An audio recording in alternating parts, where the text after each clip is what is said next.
All the characters in this story are over 18 years old, 21 years old. I can't believe this, Will. Mom looked at me across the dining table with her usual adoring gaze. It was my birthday, and I had just blown out the candles on the cake she had baked for me. It was just the two of us. Mom had disappeared from view for several years, leaving Mom for his secretary, who was 15 years younger. I thought he was an idiot, and our relationship suffered for a long time. Mom grieved for a while because of Dad's infidelity and the breakdown of her marriage, but it didn't take her long to come to her senses. She had a good job and was perfectly able to support herself. I studied business in college, but lived at home to save on expenses. Mom made chicken enchiladas and chocolate cake, my favorites. She was a great cook. That's great, Mom, I said. Thank you very much. I really appreciate it. It gives me pleasure. She reached across the table and squeezed mine. I was amazed at how young she looked with wide eyes, flawless skin, and brown hair falling over her shoulders. I felt a strange, tingling sensation. A son usually does not feel such trepidation because of his mother, but I did it. Mom didn't seem to realize the impression she was making, so I shrugged or tried to. We cleaned up the kitchen together when dinner was over. 21. Mom said while we were both washing the dishes, that was the number of your football uniform. Right? Yes, I said. Both years of study at the university. I was a strong defender on the school team. Mom said, I was a cheerleader in high school. I was the head cheerleader in my senior year. I didn't know that, I said. I think this is the first time you've said this to me. Really? She asked me. I'm surprised you didn't know that. I think my cheerleader uniform is still at home somewhere. Mom, I had no idea. When was the last time you wore it? I haven't seen it since middle school, she said. Why don't you try it on? I asked her. I'd like to see it. After the words left my lips, I thought maybe it was weird to want to see my 40-year-old Mom in a cheerleader costume, but I really wanted to see her in it. I do not know. Well, she said. Come on, Mom, I said. Please me. Today is my birthday. I'm not sure where she is, she said. But since it's your birthday, I'll look for her. Even if I find her, I'm not sure I'll fit in. Take your time, I said. It's early evening. It was still early.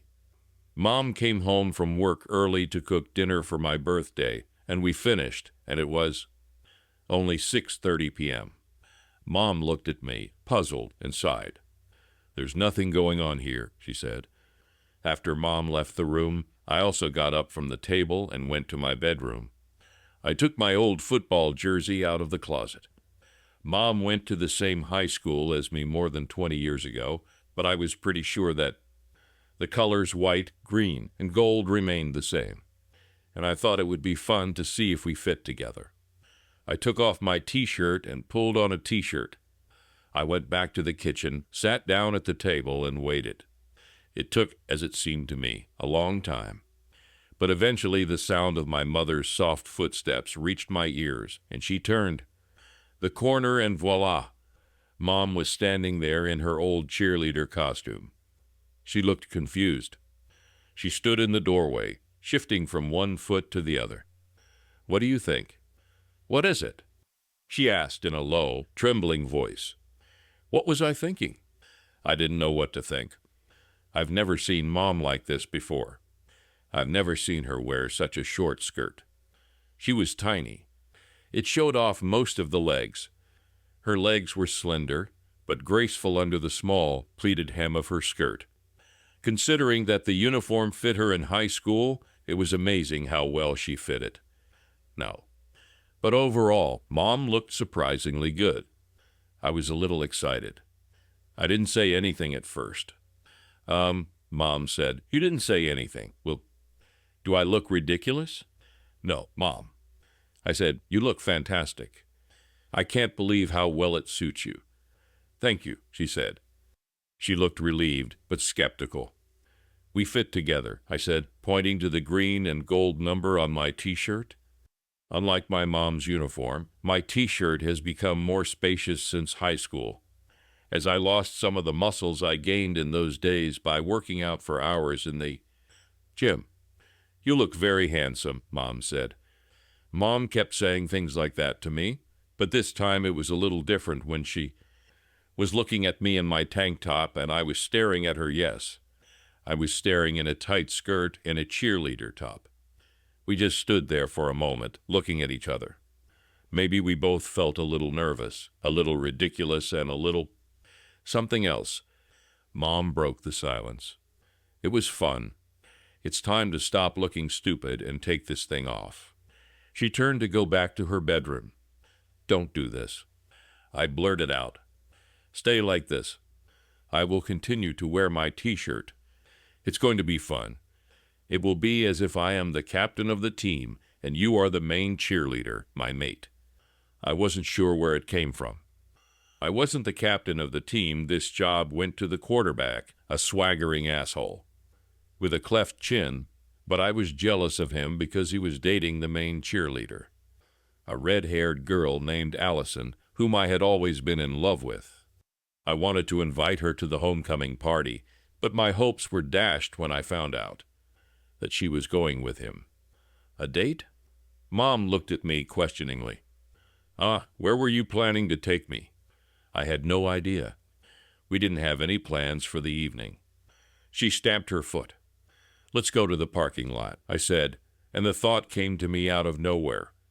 At the drive-in, I can't remember the last time either of us wanted the parking lot. Why there? I don't know. It just seems to fit what we're wearing. A football player and a cheerleader going to the cinema. Deep down, I had to admit that it was a ridiculous idea. Well, it's your birthday, so if you want, we can. But if I'm going to the parking lot, I need to change. I'm not going to wear myself out with this. Come on, Mom, I said. You look great. And as you said, today is my birthday. You have to do what I want. She raised her eyebrows at my comment. She was not convinced. Come on, Mom. Let's do this, I said. I considered my choice of words as soon as they left my lips. The slight curve of her lips indicated that she also caught the subtext of my words. I don't know. No one will see you but me, I insisted. It's going to get dark soon, and you can stay in the car while I get the popcorn. Mom's resolve seemed to falter. What is being shown? What is it? She asked. Now I'm cheered up. I looked at my phone. In half an hour, the new movie Fast and Furious is being shown. We can get there if we go now. These movies are stupid, she said.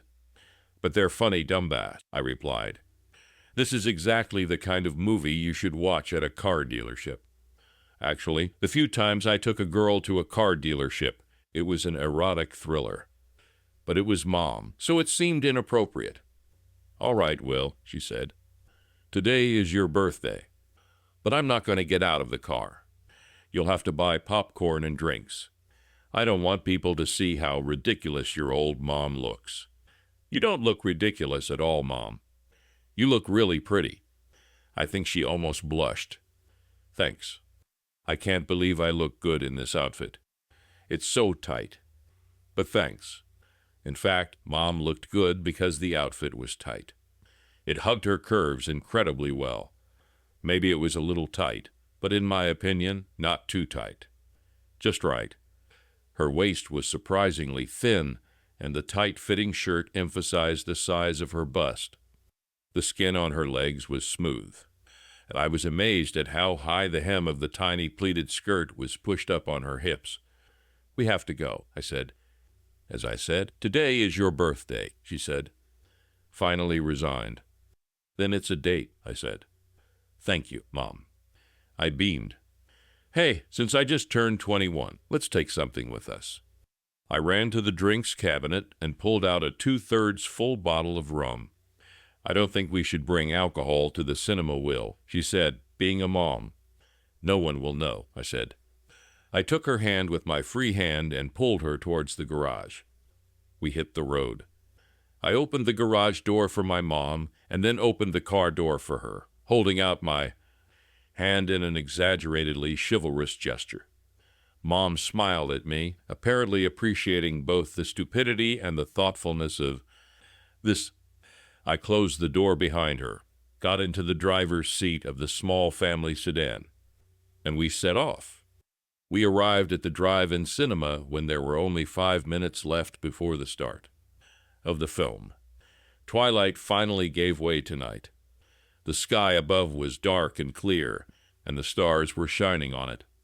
But there was no moon in sight. "I'll get the drinks and popcorn," I said.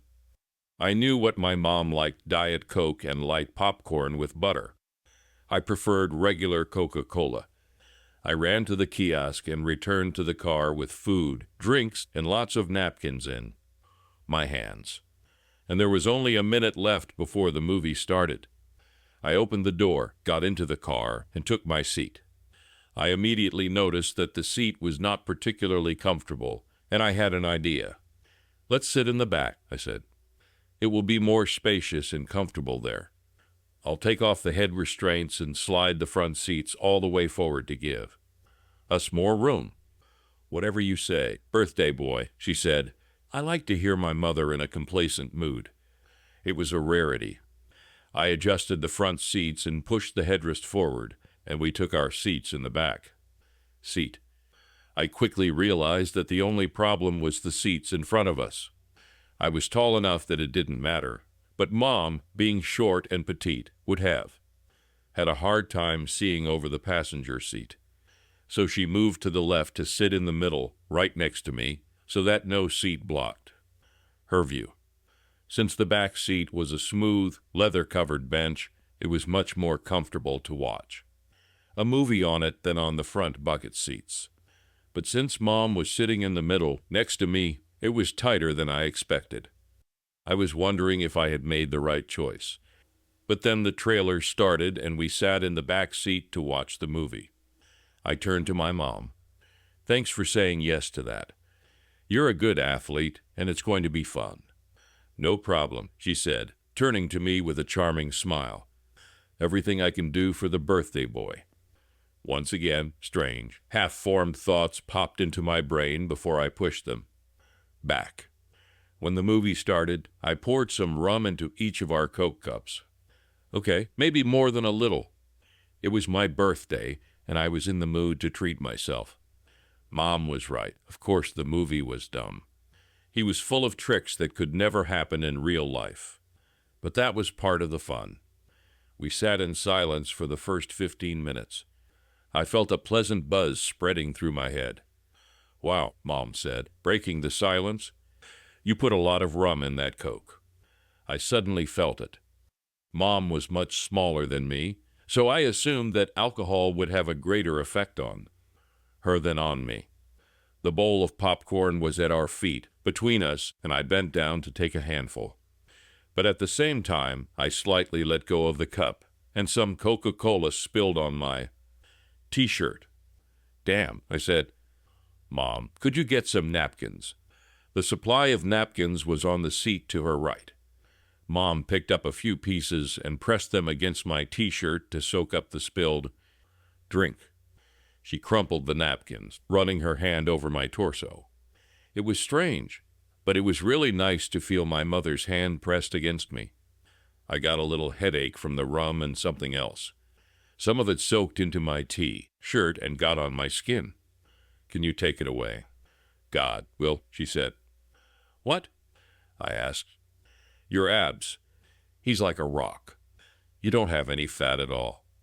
She tentatively stuck out her finger and pressed it against my torso. She quickly pulled him away, as if he might bite. "Thanks." It warmed up even more inside me. I was pleased when I was praised, even if those words came from my mother. "I don't understand how you can eat like a horse and stay so skinny. You are the same as your father was when he was young." It was one of the things that attracted me to him when we met. "I've put some effort into it," I said. "I don't gain weight the way I do in the team, but I train and stay fit." "I'll tell you," she said, her gaze lingering on the lines of my stomach. "That that hum. It was because of the alcohol, but also because of her look and words. I pointed at her feet. "You're in good shape, too, Mom," I said, suddenly emphasizing the word Mom. "Look at your hips. They're pretty fit." Without further ado, I reached out and placed my hand on the nearest thigh, squeezing it gently. The skin was soft and smooth, but I could feel the muscles underneath. "You're in such good shape," I repeated. Mom flinched slightly at the touch of my hand, but did not pull away. "It's all about climbing the stairs at the gym," she said. I took my hand away, and for a while we continued to watch the movie in silence. We finished our Coke and popcorn, and I definitely felt high. I thought Mom thought so too, because when I looked away, her eyes seemed glazed and her lips were parted. In profile, her face looked beautiful and in the dim light. I could almost imagine that she was a girl my age, and that this was an ordinary date. But if this was an ordinary date at a movie theater on wheels, we would have already kissed. I went back to the movie and shook my head to clear it up. It didn't really work. I was still thirsty, but not Coca-Cola. I picked up a bottle of rum from the floor at my feet and poured some into my cup. I offered the bottle to my mother. "A little more." I asked. "I shouldn't," she said. "You're not driving," I said. She hesitated and then handed me her cup. "Just a little bit." I poured some into her cup. I corked the bottle and put it back at my feet. We sipped the pure rum from our cups and continued to watch the movie in silence. It really was a dumb movie, just a lot of incredible but well-produced action scene, stitched together with the finest plot imaginable. But the stars were familiar, and at times the action was so outrageous that it made us both laugh out loud. I was glad to see that Mom clearly liked the movie, despite its childishness. The rum probably helped her enjoy it. We both sipped from our cups until the rum ran out. Mom broke the silence. "Well, I have to say, it's sweet. It's a little weird, but it's nice. I'm glad you like it. I'm having fun being here with you. And you look great as a cheerleader." She giggled. "Thanks." She put her hand on my neck and ran her fingers through my hair. "You are a wonderful son. I've appreciated your support over the past few years. It wasn't easy for me. Happy birthday." "You're welcome, Mom. I'm glad I could be with you." Her fingers running over my skull were fantastic to the touch. She jerked her hand away and shifted in her seat. She was a little closer to me than before. Without thinking about what I was doing, I put my arm around her shoulders and gently pulled her to me. At first, Mom tensed and resisted, but then she relaxed, bent down, and put her head on my shoulder. I bent my head towards her and inhaled the sweet scent of her brown hair. I've been in this position with other girls before, but never with my mom. I felt a slight tension between my legs. I held my mother closer to me, slowly and gently. This time, Mom didn't resist. She sighed so softly that I barely heard it over the noise of the movie. But I did. I started squeezing her right shoulder, gently and rhythmically. Once again, Mom didn't do anything to resist. She kept pressing her head against me and looking ahead, pretending to be watching a movie. But I didn't think any of us were paying much attention to the film at that moment. My gaze shifted from the movie screen to my mother's feet. I felt brave. "Mom?" I asked. "What?" she replied without turning her head. "This may sound like a funny question, but what are you wearing under your cheerleader?" "Skirt." Hearing this question, Mom sat up and looked at me. "Do you want to know what's under my skirt?" "Well, yes. I was just thinking about it, and I got curious. You played football. Well, you know what cheerleaders were under their skirts. You've seen it many times." I know that I said with what I'm sure was a shy expression on my face. I wondered if it was the same in your time." "My time," she replied. "It wasn't that long ago. I'm not trying to be offensive. I was just wondering if it was the same thing." "Well, she began. But she looked at me, and any feeling that she felt obligated to draw a line somewhere seemed to soften and disappear under the influence of alcohol and the special intimacy that we already had. I saw her face fall. "All right," she said. "Are you satisfied?" "What is it?" she asked. "Yes," I said in a trembling voice. "Thanks." She pulled down her skirt again, covering herself. "Let's keep watching the movie." Mom returned to her seat, resting her head on my shoulder, and I covered her hand with mine, and we were just as comfortable with each other as before.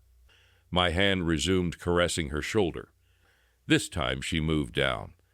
Mom responded by hugging me even tighter. At the moment, I had a plan, and I knew what I wanted to do next. I was good at recognizing a woman's willingness to take the next step. And in those cases, when I took that next step, I was never refused. But it was my mom. "Can I take this step?" Did I want this? Yes, I wanted that. I felt that there was enough alcohol flowing in my blood, and I had no doubt that this was the case. But what would Mom think? She could have reacted badly and sat down, and then our hugs would have ended. And the date so far, heavenly, could have ended badly. I didn't want this on my birthday. But that night, the devil got the better of my angel. To hell with it all. Finally, Mom said, "It feels good. Is it pleasant to the touch?" I whispered, "Yes, it is." I've never seen my mom like this before. So soft and compliant. Especially since they broke up with Dad many years ago, Mom has become more businesslike and assertive. But here she lies in my arms, seemingly ready to do anything. I wanted to see what she wanted to do next. I ran my left hand over my body, gently took her chin and lifted her up until her head was raised enough that I could see, her face and her eyes looking into mine. I cupped her cheek in my palm and kissed her just a soft, gentle kiss on the lips. "Well," she said, glaring at me, and I couldn't figure out what she meant. There were 1,000 meanings in those eyes, and I couldn't tell which one prevailed. Was she going to reproach me? Tell us that we should have stopped. Tell me that we should have left and returned home right now. She didn't do any of that. She pulled away from me for a moment. "We shouldn't have done this," she said. "I like it," I said. "It makes me feel good too," she said. "But we still shouldn't do it." "I want to," I replied. "But do whatever you want." "Mom," she paused, but only for a moment before pouncing on me again, more fervently than before. "Yes, Will," she said. Mom looked like someone I'd never known before. I didn't know who this woman was. But she was gorgeous, and she had a gorgeous body, and she offered it to me. And my hands wanted to explore it. All the time we were writhing against each other. Mom was kissing me, fervently, passionately, and her lips were attacking me like wild animals. I attacked back. It was like we were both hunting and devouring each other. And then, suddenly, Mom snuggled up to me again, and I pulled away from her until I sat up straight again, looking at her in surprise. I didn't think about it for long. "Will," she said, "you don't mind seeing your mom like this, do you? Don't you think badly of me?" "God, no," I said. "Mom, I do not know what to say." "You don't have to say anything," Mom said in a hoarse voice. She pushed me in the chest, and it was my turn to lean back into the leather car seat. Mom's quick, nimble fingers slid to the fly of my trousers and against the background of the loud noise of the absurd movie we were supposed to watch. I heard the sound of a zipper being unbuttoned. Yes, she was like that. I looked at my mother's face. I saw rage, longing, and despair, as if she had been craving for something all her life, and had never received it. And now, finally, in the back seat of her car, no less than with her son, she had a chance to get it, and they were not going to refuse her. I felt warmth and a surge of strength inside me, and realized that I was close to it. It sounded okay to me, but before I gave my mom what she wanted, I needed something. I got up from the seat and pulled her back by her shoulders. Mom looked questioningly into my eyes, but did not resist. She leaned back, watching my hands manipulate her body. "Mom," I said with a heavy sigh. "Will," she said in response. I didn't wait. I felt this initial resistance, and it was amazing. "How do you feel about being in a car dealership, Mom?" I asked. "I'm nervous," she said. "There are worse things than being nervous," I said. There was something going on in the movie theater. I had no idea what it was. Rock was doing something heroic, or Vin Diesel was a tough guy. None of this mattered. All that mattered was that my mom was lying in front of me, and I was 21 years old. I wanted her more than I had ever wanted any woman before. She looked at me, and our eyes met. If I could hide that look, I would. I couldn't resist. I've heard girls say that a guy shouldn't go down too fast or too rough, but take his time, and I tried. But it was hard. I didn't just want to eat Mom. I wanted to swallow her whole. "So good, Mom," I said, pulling away from her just enough to say the words before sinking back down on her. Anyone who passed by could have looked into the car and seen us. Maybe that's how it was. I don't know. I was aware of the risk, but I wasn't going to stop. "I want you," I said. "I need you." "We're terribly defenseless," she said. "Maybe we should go home." "I can't wait." I said. I couldn't. I needed my mom right then and there. And to tell the truth, I liked the risk. I liked the idea of using my mom in a public place for the first time, surrounded by people in their cars. I moved forward and was surprised by how much resistance I encountered at first. "I can't believe I'm really using you," I said. Mom didn't say anything for a few moments.